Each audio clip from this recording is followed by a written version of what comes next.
देखिए साहब, अमेरिका ने दुनिया की खाट खड़ी कर दी है, शामिल अपनी। हूड़मती में ये हमला शुरू किया, स्ट्रैटेजी नहीं थी। ये भी क्लियर नहीं था कि किस लिए हमला कर रहे हैं। और फिर you have gotten stuck in an endless protracted war. ठीक है। अब जो है दुनिया की इकोनॉमिक तबाही हो रही है, क्योंकि ईरान ने जैसे कहा था जाके स्ट्रेट ऑफ हॉर्मुज को ब्लॉक कर दिया। उससे दुनिया का इकोनॉमिक सत्यानाश शुरू हो रहा है। प्राइस ऑफ ऑयल $130 के ऊपर चली गई है, 150 तक जाएगी जिस दिन ये ट्रूप्स ऑन ग्राउंड डालेंगे। आप आज मेरी प्रिडिक्शन ले लीजिए, प्राइस ऑफ ऑयल $200 प्रति बैरल पार कर जाएगी। 50% भारत का तेल, 60% गैस वहां से आती है, 30% आपका यूरिया, उससे ज्यादा यूरिया फर्टिलाइजर वहां से आता है। अभी फसलें बोने का सीजन है। आप खाट खड़ी कर देंगे सारे फार्मर्स की, एशिया में, यूरोप में, अमेरिका में। वो जो सोयाबीन फार्मर इस वक्त क्रॉप डालने जा रहे हैं, 42% उनके फर्टिलाइजर के रेट बढ़ गए।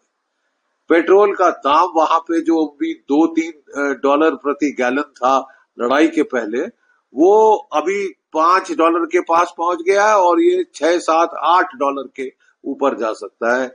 जो नॉन एब्स्टीन वर्किंग क्लास है अमेरिका में, उसके पेट पे अच्छी खासी लात लगेगी साहब। और मिड टर्म इलेक्शन है, फिर वो भी आपको बता देंगे साहब कि इसका होता अंजाम क्या होगा पॉलिटिकल। ठीक है। प्रॉब्लम यह है कि आप लड़ने का शौक फरमाते हैं। डोनाल्ड ट्रंप साहब प्रेसिडेंट बनने के बाद 7-8 कंट्री पे हमला कर चुके हैं। ठीक है साहब, वेनेजुएला को एक दिन में खत्म कर दिया तो फिर 7वें आसमान पे पहुंच गया, ईरान पे चढ़ गए। सोचा था 2 या 3 दिन में खत्म होगा, 21वां दिन चल रहा है साहब, 22वां दिन। ठीक है। और खत्म होने का नाम क्या, और इंटेंसिफाई होता जा रहा है। और जब भी डोनाल्ड ट्रंप साहब पीस टॉक की बात करते हैं, वो हमला करते हैं। अब वो जो मरीन जो अपने हैं, 2,500 मरीन जापान से ले आए हैं, 2,500 मरीन अमेरिका से भेज रहे हैं, और वो कह रहे हैं कि हम नहीं डरते ग्राउंड वॉर से। तो आपने ग्राउंड वॉर लड़ी थी इराक, 8 साल पिट के वापस आ गए। आपने वियतनाम में लड़ी थी, 14 साल पिट के वापस आ गए। अफगानिस्तान में लड़े से 20 साल पिट के वापस आ गए। अब फिर शौक फरमा रहे हैं, तो अब फिर क्या किया जा सकता है साहब?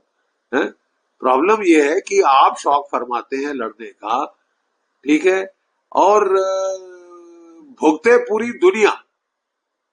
इकोनॉमी पूरी दुनिया की तबाह हो, रिसेशन आए, भट्टा बैठ जाए, आपको क्या फर्क पड़ता? आपका भी पड़ रहा है साहब।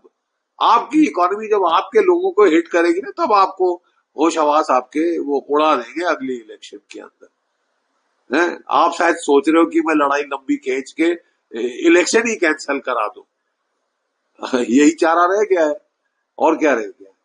ये क्यूबा में लड़ाई शुरू कर रहे हैं साहब, ये लड़ाई खत्म नहीं हुई। I don't know what is the problem.